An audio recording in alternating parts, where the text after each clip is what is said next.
thing I can promise you this: I will always tell you the truth. Donald Trump lies like breathing. He doesn't know what the truth is. Raised in the Puerto Rican community. I had a very close relationship with the Greek American community, for real. I am Joe Bidenopoulos. I grew up in a heavily Irish Catholic community in Scranton, Pennsylvania. Question for you that's going to decide whether you and I are going to be friends or not. The last time you saw or heard of a government program or an action by any governing body that directly not only affected you, but affected you in a positive way? Or yet, when was the last time that something that did get done by the powers that be, whether in your state, in your city, or nationally, when was it that any of what they did was actually something that you knew that you voted for? So happens that those guys in the 18th century that kicked out the British, they felt the same way.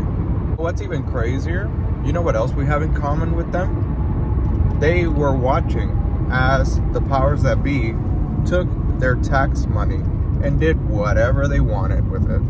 They weren't asked, hey, can we do this? Can we do that? They weren't told, hey, we're gonna do this, and then subsequently asked, hey, is it okay if we do this with your money? What's crazy, even crazier than all of this? Those people had the audacity to tell the British to get the fuck out. The gall. How rude. Really gonna blow your mind is when I tell you how they did it, how it was that they got the British to get the fuck out. They united and then they fought. Isn't that wild? Ugh. How rude. One of my favorite poets once said, "Pimpin' ain't dead. It just moved to the web." This scholar of the streets tried to tell us that, in fact, empire changes, but shit is the same. We still have slavery. We call it incarceration. We still have a giant wealth gap. We still have tons of discriminatory practices in all areas of our daily lives.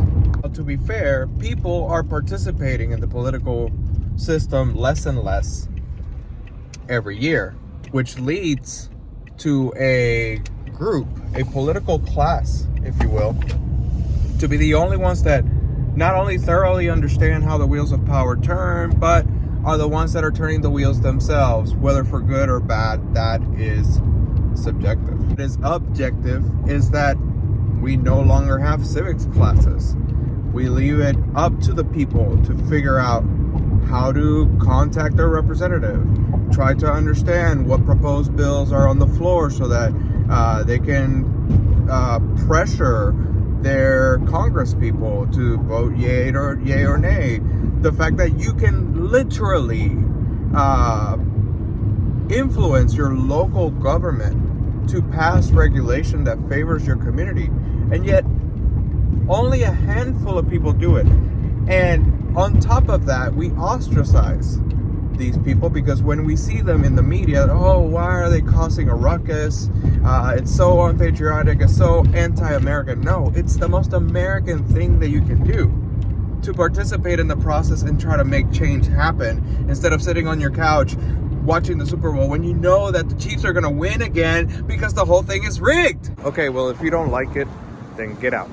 I can already hear the comments say. Those comments come from people that still believe in that little myth called the American dream. And there was this thing called the golden age of capitalism. Post-World War II, things were poppin'. I mean, if you were white, of course. But they lasted a couple of decades.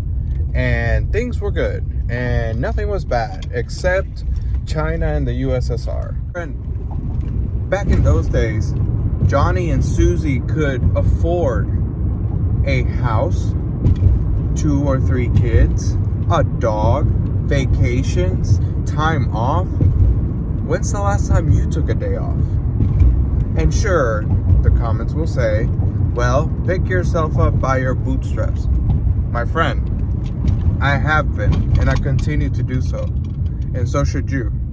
It's never been about government handouts. It's never been about somebody coming to do the work for me. It's never been about me or you being lazy. It's about the realization that comes to many leftists and to many people on the right, it comes maybe later in life, that you work very hard, pay into the system, and the system does not give back. It's supposed to be enriching all of our lives, but it's enriching countries across the sea. It's enriching the political class. It's enriching their rich friends. If there ever was a time for all Americans to unite under the banner of the original plans that our founding fathers had for all of us, mixed together with modernity, which calls for a reform of government, this is it. This is it. I mean, what are we doing? What are we doing? We need to get it together. Here's what we could be doing the next 4 years to make sure that, first of all, this country isn't pushed over the brink and we stay afloat long enough to get it back and fix it. You have to vote. You have to get educated about what the issues are. You have to get educated about what your voice actually can do. You need to understand the issues in your community. There is no one that's going to come to you and hold your hand and tell you, hey, next week there's a vote. Proposition 1. They're going to build a railroad right through your toilet. Nobody's going to come do that for you. You have to do it. You have to do it. And nobody cares what your friends think about it. If your friends are equally as lazy, but you're the one that's like, you know what, maybe we should look into some of these things. Go. Don't try to do it with your friends. Maybe try to change their mind, but most people are stuck. And if you're watching this and listening to this and you want to do it, go. Don't wait for permission. Number 2, you need to stand up for your community. You need to do better for your friends, family, and neighbors. There are a bunch of your friends and neighbors that are desperately suffering in silence because they can't come to you because they don't want to bother you, letting you know, hey, this is how I'm feeling about everything that's going on. And you need to figure it out. You need to go in there and say, hey, all of this shit is going on. Are you okay? And if not, then you need to stand up for them. If they're being harassed, if they're being bullied, you need to go do something about it. The time for talk is over. The time for talk is over. The fact that I am, this is how crazy this is. The fact that I am brown and I was born in Puerto Rico, which happens to be a territory of the United States, gives me an insane amount of privilege, more just by where I was born, more than my wife who's Mexican.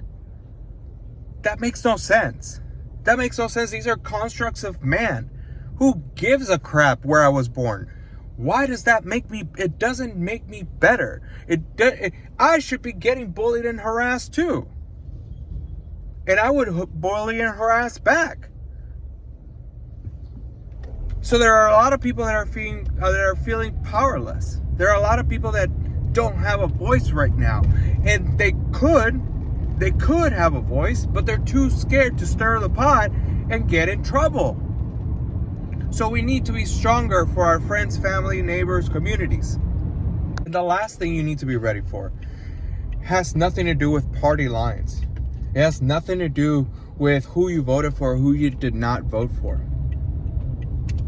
You need to be prepared. You need to be prepared for whatever comes, whatever happens. And you need to make decisions as they come, as these scenarios come, and be prepared to make decisions along the mindset and along the framework of doing the right thing. That's it. Just doing what's right. Don't worry about what it looks like. Don't worry about who thinks what. That doesn't matter. It never has mattered. It never will matter. What matters is doing what's right. Because if we can't do what's right while no one's watching, we've already lost. And it's over. And this whole video, this whole existence does not matter, nor does it make sense. We had a revolution once, and I may or may not be calling for one now. But I know that the majority of you are not ready for this. So here's all I ask. Follow these 3 tips. And bonus tip here at the end. In order for any power structure, for any call it fascism, for it to win, you have to actually give in. You have to actually do what they're saying. If you turn your back to the oppressor, there's nothing they can do. Do you understand how powerful that is? That if the only condition is that we come together as a community. If we don't, then I do it, you do it, but nobody else does it, we go to jail. But